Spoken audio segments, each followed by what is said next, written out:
Hello प्यारे बच्चों अर्धवार्षिक मूल्यांकन प्रश्न पत्र कक्षा 7 विषय हिंदी का आपके लिए हम इस वीडियो में संपूर्ण सॉल्यूशन लेकर आ चुके हैं। इस वीडियो में हम आपको पूरा हल बताएंगे। बच्चों, यही आपका सभी जिलों में आने वाला क्वेश्चन पेपर है। क्लास कक्षा 7 का अर्धवार्षिक मूल्यांकन जो आपके पेपर हो रहे हैं, इसमें आपको सबसे पहले इस तरीके का एक फॉर्मेट देखने को मिलेगा, जिसमें आप अपना सबसे पहले नाम लिखेंगे, अपने पिता का नाम लिखेंगे। ओके बच्चों, बहुत सारे बच्चों के कमेंट आ रहे थे कि सर आप एक पेपर हमें बता दीजिए, हम इसको सॉल्व कर लें। तो आज की इस वीडियो में हम अर्धवार्षिक मूल्यांकन को सॉल्व सहित बताएंगे। आप इस क्वेश्चन पेपर को जरूर पढ़कर जाइएगा। तो चलिए इस वीडियो में हम इसका सॉल्यूशन देखते हैं। तो यहाँ पर आप देखेंगे निर्देश आपको देखने को मिलेंगे। प्रश्नों को पढ़कर नीचे दिए गए विकल्पों में से सही विकल्प चुनकर लिखिए। जैसे कि यहाँ पर पहला प्रश्न है बच्चों, मोर है। तो मोर क्या है? तो मोर एक पक्षी है। ओके, तो यहाँ पर आप इसका आंसर करेंगे ऑप्शन सी। इस तरीके के प्रश्न आपके पूछे जाएंगे। संपूर्ण हल आपको इस वीडियो में बताया जाएगा। वीडियो पूरा वॉच करना, तभी आप समझ पाएंगे। आपको एक एक प्रश्न का उत्तर मिलने वाला है इस वीडियो में। इसके बाद प्रश्न 2 देखिए, विष शब्द का विलोम शब्द है। तो विष का विलोम पूछा है बच्चों। तो विलोम यानी क्या? उल्टा। विष यानी जहर होता है ना, जहर। अब इसका उल्टा क्या होगा? तो अमृत होगा, है ना। तो यहाँ पर क्या होगा? आप यहाँ पर देख पा रहे हैं अमृत दिया हुआ है ना, ऑप्शन बी ये हो जाएगा इसका सही उत्तर। इस तरीके से प्रश्न 2 तक आप कंप्लीट करेंगे। ये आपका पेज नंबर 1 हमने कंप्लीट कर दिया है। अब हम अगले प्रश्न की ओर बढ़ते हैं। प्रश्न 3 है बच्चों, बहुत सारे बच्चों के मेरे पास कमेंट भी आ रहे थे कि सर पेपर कैसा आएगा, किस तरीके का बनेगा। तो बच्चों आपको कोई टेंशन नहीं लेना है। जो 8 ग्रेड अभ्यास पुस्तिका आई है आपकी इस वर्ष का, उस वही से क्वेश्चन पेपर पूरा बनने वाला है। आप उसको तैयार कर लें तो आपको और कुछ करने की ज़रूरत भी नहीं है। आपको यूट्यूब पर ऐसे उधर उधर भटकने की भी ज़रूरत नहीं होगी। यदि आप 8 ग्रेड को पूरा कर लेते हो, और पूरा हमारे चैनल के माध्यम से कराया गया है। अगर आपने 8 ग्रेड का सॉल्यूशन नहीं देखा है तो आप प्लेलिस्ट में जाकर देख सकते हैं। क्लास 7 हिंदी की प्लेलिस्ट भी हमने बना दी है। फिर भी हम आपके लिए एक ऐसा क्वेश्चन पेपर लेकर आ चुके हैं जिसे पढ़कर आप अच्छा स्कोर कर पाएंगे अपने एग्जाम में। तो इसे भी आप जरूर पढ़ें। प्रश्न 3 देखिए, बेकारी शब्द है। तो ये क्या है? लड़की जो है, इसका आपको उत्तर ई कर देना। ये एक बेकारी शब्द है। इसके बाद प्रश्न 4 देखिए, शुद्ध शब्द है। तो शुद्ध शब्द हमें बचाना है। वृक्ष, वृक्ष, वृक्ष और वृक्ष, इनमें से कौन सा शब्द शुद्ध है, यानी कि कौन सा सही लिखा हुआ है। तो इन चारों में से आपको बिल्कुल सही उत्तर आपको कौन सा देखने को मिल रहा है बच्चों? आप हमेशा वृक्ष को इस तरीके से लिखते हैं। तो यहाँ पर आपको प्रश्न क्रमांक 4 का उत्तर कर लेना है ऑप्शन डी। संपूर्ण हल मिलेगा बच्चों, 1 से 22 तक संपूर्ण प्रश्नों के उत्तर मिलने वाले हैं आपको। वीडियो को पूरा देखना, और आपको बताया जाएगा कि आप इसकी PDF भी कैसे डाउनलोड कर पाएंगे। PDF भी बिल्कुल फ्री में डाउनलोड करने को मिल जाएगी, बस वीडियो को पूरा देखना। इसके बाद प्रश्न 5 देखिए, घोड़ा तेज दौड़ता है। वाक्य में विशेषण शब्द है। तो विशेषण बताना है। तो घोड़ा तेज दौड़ता है, तो विशेषण क्या होता है आप सभी को पता होना चाहिए। एडजेक्टिव पूछा गया है जो क्या नाउन की संज्ञा की विशेषता बताता है। तो घोड़ा कैसा दौड़ता है? तेज दौड़ता है। तो तेज कौन दौड़ता है? घोड़ा, यानी नाउन की विशेषता बता रहा है। तो ये कौन बता रहा है? तेज। तो तेज आपका यहाँ पर क्या हो जाएगा? विशेषण हो जाएगा। ओके, इसके बाद हम देखेंगे प्रश्न क्रमांक 6। प्रश्न क्रमांक 6 आपका दिया गया है, वे शब्द जो संज्ञा के स्थान पर प्रयोग किए जाते हैं कहलाते हैं। तो बच्चों, संज्ञा के स्थान पर जो शब्द प्रयोग होते हैं वो सर्वनाम कहलाते हैं। ठीक है, इस तरीके से आप इसका उत्तर लिखेंगे प्रश्न क्रमांक 6 का। इसके बाद आपका आता है प्रश्न क्रमांक 7। प्रश्न क्रमांक 7 है, भारतीय मुद्रा का नाम है। तो भारतीय मुद्रा का बच्चों नाम क्या है? रुपया भारतीय मुद्रा का नाम है। तो प्रश्न क्रमांक 7 का उत्तर आपको करेंगे रुपया। इसके बाद देखिए प्रश्न 8, 9 2 11 होना मुहावरे का अर्थ है। तो इसका अर्थ क्या है? तो 9 2 11 होना मुहावरे का अर्थ है भाग जाना। ओके, इस प्रश्न का आप उत्तर करेंगे, प्रश्न 8 का उत्तर करेंगे ऑप्शन सी। क्या होता है? भाग जाना। इसके बाद देखिए, वे शब्द जो मूल शब्द के आगे जुड़कर नया शब्द बनाते हैं कहलाते हैं। तो वे शब्द जो मूल शब्द के आगे जुड़कर नया शब्द बनाते हैं वो बच्चों क्या कहलाते हैं? जो आगे जुड़ते हैं वह आपके उपसर्ग कहलाते हैं। क्या कहलाते हैं? उपसर्ग। और बच्चों जो पीछे जुड़ते हैं, पीछे, वह बच्चों आपके क्या कहलाते हैं? प्रत्यय कहलाते हैं। क्या कहलाते हैं? प्रत्यय। ओके बच्चों, इस तरीके से प्रश्नों का उत्तर करेंगे। पेज 2 तक हमने कंप्लीट कर लिया। इसके बाद हम अगले प्रश्न की ओर बढ़ते हैं। प्यारे बच्चों, अब हमारा प्रश्न है 10 प्रश्न है, 9 तक हमने हल आपको बता दिया है। प्रश्न 10 देखेंगे, अर्धविराम का चिन्ह है। तो अर्धविराम का चिन्ह क्या, आपको यहाँ पर ये ऑप्शन ए देखने को मिल रहा है, ये हो जाएगा। ये तो विस्मय बोधा की तरफ सेंटेंस रहता है तब हम चिन्ह इसका करते हैं, है ना। और ये आपको पता होगा ठीक है, योजक चिन्ह में क्या, योजक चिन्ह में सिर्फ ऐसे रहता है जैसे कमल दल में ये है ना, ये आपका हो जाएगा। ठीक है, चलिए आप प्रश्न 11 देखते हैं, जो लघुत्तरीय प्रश्न है। इसमें आपको प्रश्न 11 का उत्तर भी हमने यहाँ पर लिखा हुआ है। प्रश्न 11 क्या पूछा गया है वो देखिए। प्रश्न 11 है कि बीती रात कमल दल फूले। पंक्ति में कमल दल से क्या आशा है। कमल शब्द की 3 पर्यायवाची शब्द भी लिखना है, तो इसका आप उत्तर लिखेंगे बीती रात कमल दल फूले। पंक्ति से आशय कमल के फूल खिलने से है। कमल के पर्यायवाची शब्द आपको यहाँ पर हमने 3 पूछा है, तो 3 लिखे हुए। कमल का एक हो जाएगा जलज, दूसरा हो जाएगा नीरज और तीसरा हो जाएगा राजीव। ये आपके कमल के पर्यायवाची शब्द हो जाएंगे। इसके बाद देखिए प्रश्न 12। प्रश्न 12 आपको जो पेपर में पूछा जाएगा वह है चारूचंद की चंचल किरणें। पंक्ति में कौन सा अलंकार है, उस अलंकार का नाम एवं एक उदाहरण लिखिए। तो आप इसका उत्तर लिखेंगे चारूचंद की चंचल किरणें में अनुप्रास अलंकार है। उदाहरण आपको क्या लिखना है, तरनी तनुजा तट तमाल तरोवर बहु छाए। इस तरीके से आप प्रश्न 12 का उत्तर यहाँ से बच्चों कंप्लीट कर लोगे। प्रश्न 12 के बाद हम पढ़ते हैं प्रश्न क्रमांक 13 की ओर।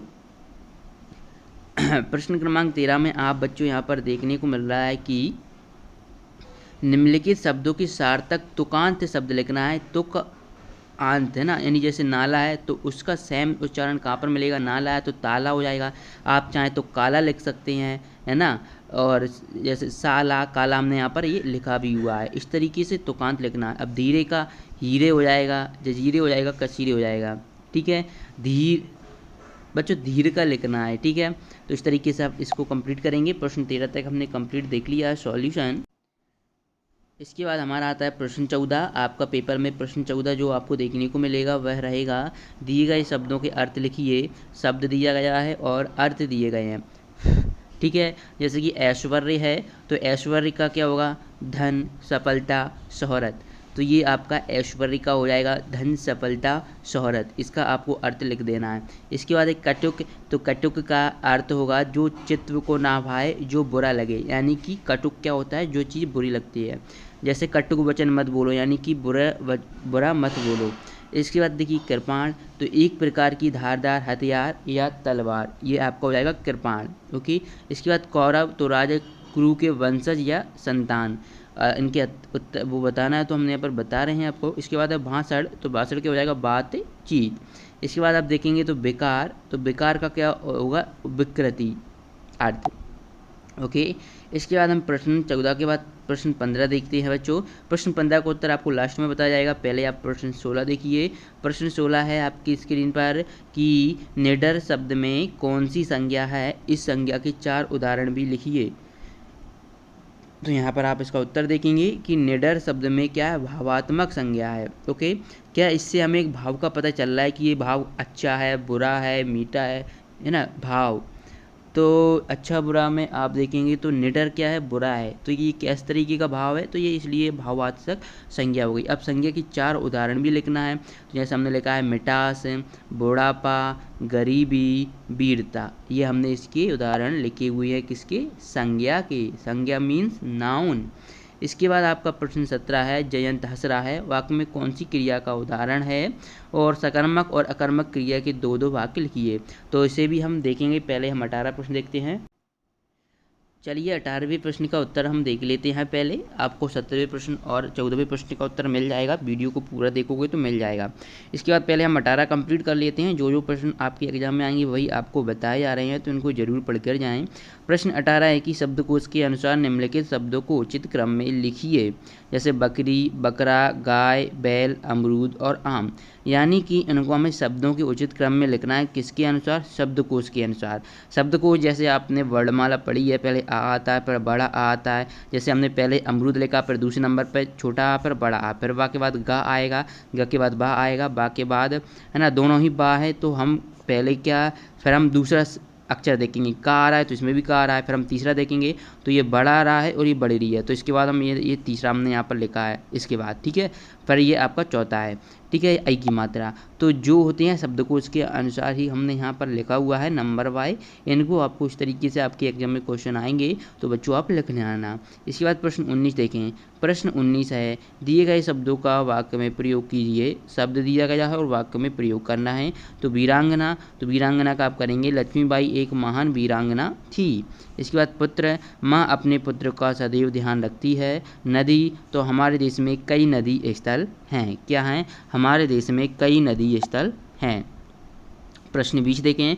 प्रश्न 20, प्रत्यय शब्द जोड़कर नए शब्द बनाइए। ओके, तो यहाँ पर शब्द है, प्रत्यय है और नया शब्द यहाँ पर हम बनाएंगे। तो यहाँ पर आप शब्द देखने को मिलेगा टकराना है, प्रत्यय आहट है। तो जब इन दोनों को जोड़ेंगे तो बनेगा टकराहट। ओके, एक शब्द है प्रमाण, इसमें हम इत जो जोड़ेंगे तो क्या बनेगा? प्रमाणित। इसके बाद प्रार्थना है, प्रार्थना में ये जोड़ेंगे तो क्या बनेगा? प्रार्थनीय। इसके बाद प्रश्न 20 के बाद बच्चों हम बढ़ते हैं प्रश्न 21 की ओर। प्रश्न 21 का भी उत्तर हमने बच्चों यहाँ पर लिखा हुआ है, जो कि 5 अंक का आपसे पूछा जाएगा। प्रश्न 21 है, किन्हीं 3 विराम चिन्हों का प्रयोग करते हुए दीपावली विषय पर 10 वाक्य लिखिए। तो यहाँ पर आप इसका उत्तर लिखेंगे, दीपावली का त्यौहार भगवान राम की लंका विजय के पश्चात अयोध्या वापस आने के उपलक्ष्य में मनाया जाता है। दीपावली के दिन हमारे घर में कई प्रकार की मिठाइयाँ बनाई जाती हैं और उन्हें फिर मित्रों पड़ोसियों में वितरित भी किया जाता है। दीपावली के अवसर पर घर जगमग उठते हैं, हर घर में रोशनी छा जाती है। इस तरीके से प्रश्न 21 का उत्तर करेंगे। इसके बाद हम अगला प्रश्न देखते हैं। इसके बाद हम देखते हैं प्रश्न 22। आपको बच्चों ये 100% आपका क्वेश्चन पेपर में आने वाला है। ये आपका बिल्कुल क्वेश्चन लीक हो गया है, आप ये समझ लीजिए। ये क्वेश्चन आपका एग्जाम में आएगा ही आएगा। ओके, तो इस क्वेश्चन को आप रट कर जाना, इसलिए मैं आपको अच्छी तरीके से समझाऊंगा कैसे करना है इस क्वेश्चन को। क्या करना है कि अपने विद्यालय के जो प्रधानाध्यापक होते हैं, प्राचार्य होते हैं, उनको आपको बीमार हो जाने के कारण 4 दिन के लिए अवकाश के लिए प्रार्थना पत्र लिखना है। ओके, क्वेश्चन में क्या पूछा है आपसे? एप्लीकेशन यानी कि प्रार्थना पत्र लिखवा रहा है। किसके लिए? आप बुखार हो गए, बुखार से पीड़ित हैं और बुखार से पीड़ित होने के कारण आप अपने जो स्कूल के प्रिंसिपल हैं, प्राचार्य हैं, उनको 4 दिन के लिए आपको उनसे छुट्टी लेना है। तो आप इसका लिखेंगे कि सेवा में श्रीमान प्राचार्य महोदय शासकीय विद्यालय। बच्चों यहाँ पर आप इस जगह पर आप अपने स्कूल का नाम लिखेंगे, इसलिए मैंने इतनी जगह यहाँ पर छोड़ दी है। आपको छोड़ना नहीं है, आपको शासकीय विद्यालय आप जैसे जिस भी स्कूल में पढ़ते हैं उस स्कूल का नाम आपको यहाँ पर लिख देना है। फिर आप विषय लिखेंगे अवकाश हेतु प्रार्थना पत्र और यहाँ पर आपको पूर्ण विराम लगा देना है। फिर आप लिखेंगे महोदय, महोदय के बाद आपको यहाँ पर अल्प विराम लगा देना है। फिर इसके बाद लिखेंगे सविनय निवेदन है कि मैं आपके विद्यालय की कक्षा 9वीं का छात्र हूँ। मेरी तबीयत अचानक खराब हो जाने के कारण मैं विद्यालय नहीं आ पाऊँगा, अतः श्रीमान जी से निवेदन है कि मुझे 4 दिन का अवकाश देने की कृपा करें। यहाँ पर आप लिखेंगे आपका आज्ञाकारी शिष्य। आप अपना नाम चाहें तो लिख दीजिएगा, नहीं तो XYZ या आवासा लिख सकते हो। बच्चों आप वैसे देखा जाए तो ये आपका पेपर में आप अपना नाम लिख सकते हो। ओके, यहाँ पर आप लिख दीजिएगा और अपनी कक्षा यहाँ पर डाल दीजिएगा। इस तरीके से हमने कक्षा 7 का हाफ ईयरली का पेपर देख लिया है पूरा का पूरा। वीडियो पसंद आए तो वीडियो को लाइक करना, दोस्तों के साथ शेयर करना इस वीडियो को। और बच्चों अभी तक चैनल को सब्सक्राइब नहीं किया तो कर लें, क्योंकि इस चैनल पर आपको जैसे ही पेपर के 1-2 दिन पहले आपको एकदम रियल क्वेश्चन पेपर भी मिल जाएंगे। तो जल्दी से इस चैनल को सब्सक्राइब कर लेना। और अभी तक आपने बेल आइकन के बटन को प्रेस नहीं किया है तो बेल आइकन के बटन को भी प्रेस कर लेना। मिलते हैं नेक्स्ट वीडियो में, धन्यवाद।